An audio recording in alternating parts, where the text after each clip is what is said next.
अस्सलाम वालेकुम दोस्तों और साथियों, उम्मीद है आप लोग खैरियत से होंगे। आपको थंबनेल से अंदाज़ा हो चुका होगा कि मेन जो टॉपिक है इस वीडियो का वो सबसे बड़ी खबर है, वो सबसे बड़ी एक ऐसी पोस्ट है जो पूरे पाकिस्तान में फैली हुई है और जिसमें ये दावा किया गया है और एक बहुत बड़े साइंटिस्ट की तरफ से दावा किया गया है कि वो तमाम लोग कि जिनको वैक्सीन लग चुकी है तो खुदा ना खास्ता उनको नुकसान हो सकता है। तो इस दावे के बारे में मैं बात करूंगा, लेकिन उससे पहले दो अच्छी खबरें। एक अच्छी खबर तो ये है कि पाकिस्तान में कल से वो तमाम लोग जिनकी उम्र 19 साल या उससे जायद है तो वैक्सीन लगने के लिए उनकी रजिस्ट्रेशन का आगाज हो रहा है। और दूसरी अच्छी खबर आप इस तस्वीर से देखें कि ये कल लाहौर के इलाके से गुजरते हुए मैंने देखा कि जो पंजाब की प्राइमरी और सेकेंडरी हेल्थ केयर है तो उनकी ये गाड़ी खड़ी है। इसको अगर आप गौर से देखें तो बेसिकली ये कोविड की होम सर्विस है कि इसका जो नंबर है वो है 1033 के अगर आपके घर में कोई बुजुर्ग हैं ऐसे या खुदा न खास्ता ऐसे शख्स हैं कि जो जिनके लिए मुमकिन नहीं है खुदा न खास्ता अपनी किसी मेडिकल के ऐसे इशू की वजह से कि जिसको हम डिसेबल कहते हैं कि वो वैक्सीनेशन सेंटर पे नहीं जा सकते, तो वो 1033 पे राब्ता करें तो गाड़ी आपके घर में आएगी और वैक्सीन लगा के जाएगी, जैसा कि आप इस तस्वीर में भी देख सकते हैं। वापस आते हैं मेन टॉपिक की तरफ। जो फ्रांस के एक बहुत सीनियर वायरोलॉजिस्ट हैं, बहुत सीनियर साइंटिस्ट है, बहुत ज़्यादा उनकी इज्जत है। उनकी किस हद तक इज्जत है यहाँ से अंदाज़ा कर लें कि 2008 में उनको नोबेल प्राइज़ मिला था और उसकी वजह क्या थी कि उन्होंने ये जो आजकल हम सुनते हैं एड्स वाला वायरस, तो ये क्या वायरस का नाम क्या है? उसका नाम है HIV यानी ह्यूमन इम्यूनो डेफिशिएंसी वायरस। तो इसको जो सबसे पहले दरियाफ्त किया था वो इन्हीं जो फ्रांस के ये वायरोलॉजिस्ट हैं, जिनका अगरचे नाम बड़ा मुश्किल है लेकिन आप इनकी तस्वीर और नाम देख सकते हैं, तो इन्होंने किया था जिसकी वजह से इनको मिला था नोबेल प्राइज, जो कि साइंस की दुनिया में सबसे बड़ा एक एजाज समझा जाता है। अब इनकी तरफ से एक दावा सामने आया है। इन्होंने ये कहा है, अगरचे ये जो पोस्ट वायरल हो रही है तो इसमें ये बताया गया है कि वो तमाम लोग जिनको वैक्सीन लगी है तो वो 2 साल के बाद वो खुदा न खास्ता वो नहीं दुनिया में रहेंगे। तो लेकिन ये जो टाइटल है ये है फेक, लेकिन उसके बाद की जो बाकी सारी बातें हैं वो इन वायरोलॉजिस्ट की तरफ से वो इनका दावा है। इनका ये कहना है कि वो तमाम लोग जिनको वैक्सीन लगी है, पहली तो बात है कि उनको वैक्सीन नहीं लगनी चाहिए थी। ये सबसे बड़ा साइंटिफिक और मेडिकल एरर या ब्लंडर है, ये गलती है। तो ये भी मैं आपको बताऊंगा कि यहाँ पे ये गलत कह रहे हैं, अगरचे ये बहुत बड़े साइंटिस्ट हैं और ये वो कोई आम शख्स नहीं है कि जिनकी बातों को हम इसलिए कह के रद्द कर देंगे कि इनको तो कुछ पता ही नहीं है। इनको बहुत कुछ पता है, ये बहुत बड़े वायरोलॉजिस्ट हैं। तो एक इन्होंने ये बात की है कि जिनको नुकसान किस तरह होगा कि एक खास प्रोसेस होता है जिसको हम कहते हैं एंटीबॉडी डिपेंडेंट इनहैंसमेंट। लेकिन इस पे आने से पहले इन्होंने एक दावा किया है कि ये जो आप हम वेव्स देख रहे हैं तो ये इसलिए वेव्स दुनिया में आ रही हैं क्योंकि वैक्सीन लोगों को लगी है। तो इस दावे को तो रद्द करने के लिए सिर्फ 2 ही पॉइंट जरूरी हैं। एक पॉइंट ये है कि जब 1918 में स्पेनिश फ्लू आया था जिसकी वजह से बहुत सारे दुनिया लोगों को नुकसान हुआ, 5 से 7 करोड़ जो है दुनिया से वो अमवात हुई, जिसमें 1.5 करोड़ के करीब जो अमवात हैं वो इंडिया, जो पाकिस्तान और इंडिया उस वक्त इकट्ठे थे तो उस इलाके में हुई। तो अगर हम गौर करें तो दूसरी जो वेव आई थी फर्स्ट वेव के बाद, तो वो बहुत बड़ी वेव थी। उस वक्त कोई वैक्सीन नहीं थी क्योंकि इनका ये दावा है कि वैक्सीन लगने के बाद केसेस इतने ज्यादा बढ़े हैं। और दूसरी बात यह कि अगर हम ये देखें कि जो केसेस बढ़े हैं जिन ममालिक में, उनमें उस वक्त वैक्सीन बिल्कुल वैक्सीन लगे हुए लोगों की तादाद इंतहाई कम थी। अभी वैक्सीन स्टार्ट भी नहीं हुई थी या हुई भी थी तो बहुत कम परसेंटेज को वैक्सीन लगी थी। लेकिन जैसे जैसे वहां पे वैक्सीन लगती गई तो फिलहाल वहां पे केसेस कम हैं, लेकिन आगे हम मजीद देखेंगे। तो स्पेनिश फ्लू तो ये बताता है कि क्योंकि जब पहली वेव में आप बहुत मोहतात हो जाते हैं, पहली दफा इन्फेक्शन आती है तो उसके बाद आप वो एहतियात का दामन छोड़ देते हैं, जिसके बाद सेकेंड वेव आमतौर पर बहुत बड़ी आती है और उसमें वेरियंट्स का भी एक किरदार होता है। तो इनका ये जो दावा है कि वेरिएंट्स जो हैं वो वैक्सीनेटेड लोगों में आते हैं, तो ये बड़ा मशकूक दावा है क्योंकि स्पेनिश फ्लू में भी यही लगता है कि जैसे ही वेरिएंट्स आए, नए वायरस बने, जो एक कुदरती फिनोमेना है जिसका मैं थोड़ा जिक्र करूंगा, तो उसकी वजह से क्योंकि वो बड़ी तेजी से फैलते हैं ये वेरिएंट्स, तो फिर सेकेंड वेव हमेशा बड़ी होती है। और क्या पाकिस्तान में ये जो एंटीबॉडी डिपेंडेंट इनहैंसमेंट है इसका वाकया पहले हो चुका है? बिल्कुल। पाकिस्तान उन ममालिक में है जिसमें यूरोप भी शामिल नहीं है, अमेरिका भी शामिल नहीं है, कि जहां पे डेंगू की 4 स्ट्रेन आई थी। इसे हम कहते हैं हाइपर इंडेमिक एरियाज के स्ट्रेन 1, 2, 3 और 4। उस वक्त हम सब लोगों को पता है कि इस बात का बताया गया था कि अगर किसी को एक स्ट्रेन से पहले इन्फेक्शन हो चुकी है और उसके अंदर एंटीबॉडीज हैं और अगर उसको खुदा ना खास्ता किसी और स्ट्रेन से इन्फेक्शन होती है तो उस मरीज की जान जाने का ज्यादा डर है, क्योंकि इसे कहते हैं एंटीबॉडी डिपेंडेंट इनहैंसमेंट।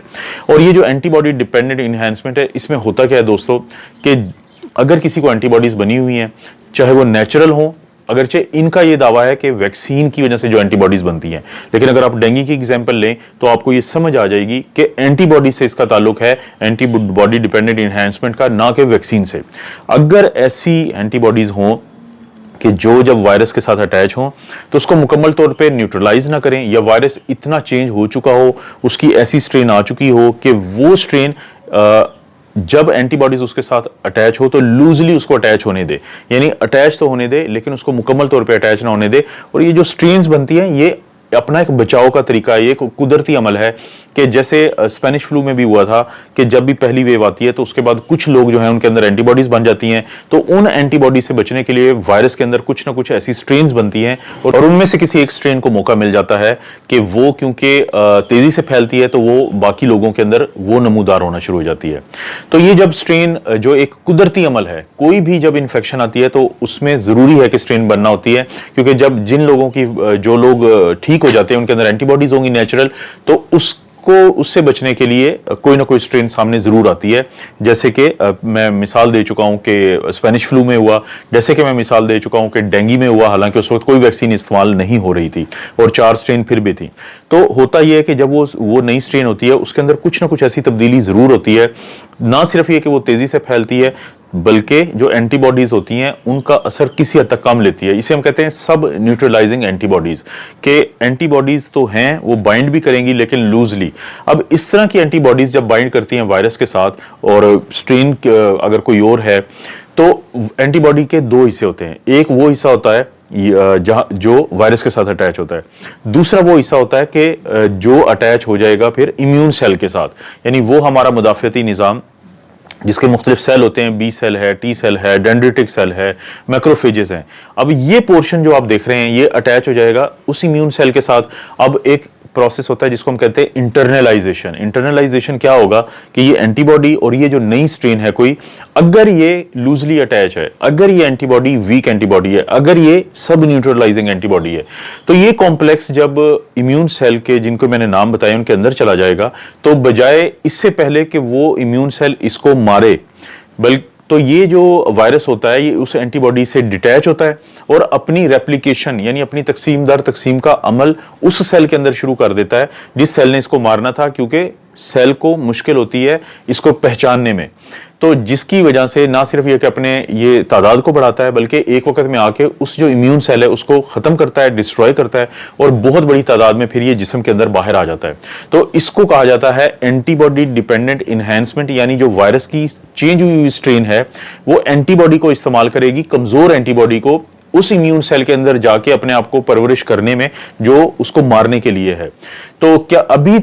तक की जो साइंटिफिक पूरी स्टडीज हुई हैं, क्योंकि जो वैक्सीनेशंस हैं दुनिया में अगर हम ट्रायल को भी सामने लाएं तो बहुत अरसे से, खासतौर पे अगस्त सितंबर से दुनिया में मुख्तलिफ ट्रायल्स चल रहे हैं, तो अभी तक साइंटिफिकली ये प्रूवन नहीं है कि कोरोना वायरस के केसेस को लेके ये एंटीबॉडी डिपेंडेंट इनहैंसमेंट का जो अमल है हमारे सामने नहीं आया है। ये एक थ्योरी है, ये एक थ्योरेटिकल बात है, क्योंकि अगर इसको मान भी लिया जाए तो आज पाकिस्तान में खुदा ना खास्ता हर तरफ डेंगू होना चाहिए था। आज खुदा ना खास्ता पाकिस्तान में डेंगू की वजह से बहुत सारा नुकसान होना चाहिए था, लेकिन एक नेचुरल प्रोसेस है जो कुछ लोगों में काम कर जाता है। हमने खुद ऐसे केसेस देखे हैं कि जिनको डेंगू जब दोबारा हुआ है तो उनके लिए काफी ज्यादा नुकसानदेह साबित हुआ है, लेकिन आखिरकार वो भी प्रोसेस जो है वो लिमिटेड रहा, वो भी खत्म हो गया। और यही हुआ होगा स्पेनिश फ्लू में कि जब दूसरी वेव के बाद आप तीसरी वेव को देखते हैं तो कुदरती तौर पर वो वेव छोटी आई।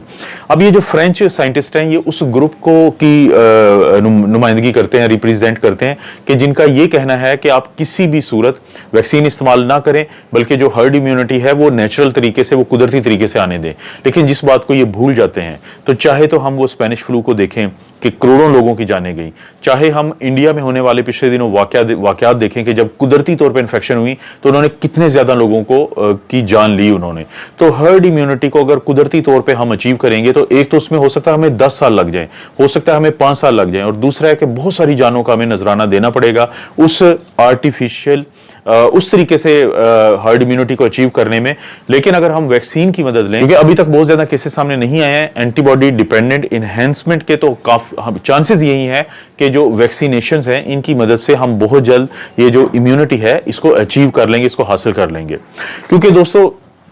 ये जो स्ट्रेन्स आती हैं ये एस्केप म्यूटेशन से आती हैं। आप कुदरती तौर पे देखें कि जब किसी भी चीज को आप रोकने की कोशिश करते हैं जिंदगी में और उसको बार बार उसके खिलाफ कोई तदबीर करते हैं, तो वो उस जो दूसरी चीज होती है उसमें ना कोई ऐसी तब्दीलियां आती हैं कुदरती तौर पे कि वो उसके खिलाफ मुजाहमत पैदा करती है अपने अंदर और कोई ना कोई स्ट्रेंथ लेती है, कोई ना कोई किसी तरह से स्ट्रांग होती है। अब यही हुआ है कोरोना वायरस के साथ कि कोरोना वायरस की जो नई स्ट्रेन है उनके अंदर सबको पता है कि दो खूबियां हैं, एक तो बड़ी तेजी से फैलती हैं और दूसरा जो पहले की एंटीबॉडीज हैं या जो वैक्सीन से एंटीबॉडीज अभी बन रही हैं तो वो थोड़ी हद तक, किसी हद तक उनकी एफिकेसी कम होती है। तो इसलिए थ्योरेटिकली ये सोचा गया है, लेकिन प्रैक्टिकली ऐसे हमारे सामने चीज सामने नहीं आई है। और ये स्ट्रेन भी इसीलिए बनती है कि जैसे जैसे एंटीबॉडीज बनती हैं तो उससे बचने के लिए उनके अंदर कुछ स्ट्रेन्स ऐसी आ जाती हैं कि जो तेजी से फैलेंगी और जो इम्यून सिस्टम है उसको थोड़ा सा धोखा देने की कोशिश करती हैं। तो कुदरती तौर पे स्ट्रेन्स का आना बिल्कुल एक आम सी बात है, लेकिन इसकी बुनियाद पे इतना बड़ा दावा कर देना तो ये किसी भी तरह से जायज नहीं है, क्योंकि ये बहुत एक वेल रिप्यूटेड हैं, इनको नोबेल प्राइज मिला हुआ है, इसलिए दुनिया में इनकी इस बात को बहुत ज्यादा सीरियस लिया गया है। लेकिन शायद ये इनकी बात जो है थ्योरी के लिहाज से ठीक होगी, लेकिन प्रैक्टिकली इसका अभी तक कहीं पे हमें कोई एविडेंस नहीं मिला कि एंटीबॉडी डिपेंडेंट इनहैंसमेंट से कुछ ये नुकसान हो सकता है। और अगर आप में से कुछ दोस्त पढ़ना चाहें तो वो डेंगू को लेके इस पूरे प्रोसेस को समझ सकते हैं कि ये कुदरती प्रोसेस होता है, इसका वैक्सीन से कोई ताल्लुक नहीं है। इसलिए मेरा नहीं ख्याल कि लोगों को वैक्सीन ना लगवानी चाहिए, क्योंकि वैक्सीन ही एक ऐसा तरीका है कि पेंडेमिक से हम जल्द निकल सकते हैं। अगर फर्ज करते हैं कि आज ये वैक्सीन सारी रोक दी जाए, पेंडेमिक ने तो फिर भी चला जाना है, ये कुदरती अमल है, इसमें हो सकता है कि 2-3 साल ज्यादा लगे, लेकिन जानी नुकसान बहुत ज्यादा होने का डर है। दोस्तों, ये थी थोड़ी आज की अपडेट। आप अपना और अपनी फैमिली का ख्याल रखें। अल्लाह ताला आपको और आपकी फैमिली को हर किस्म की बुराई, बीमारी और आजमाइश से महफूज रखे।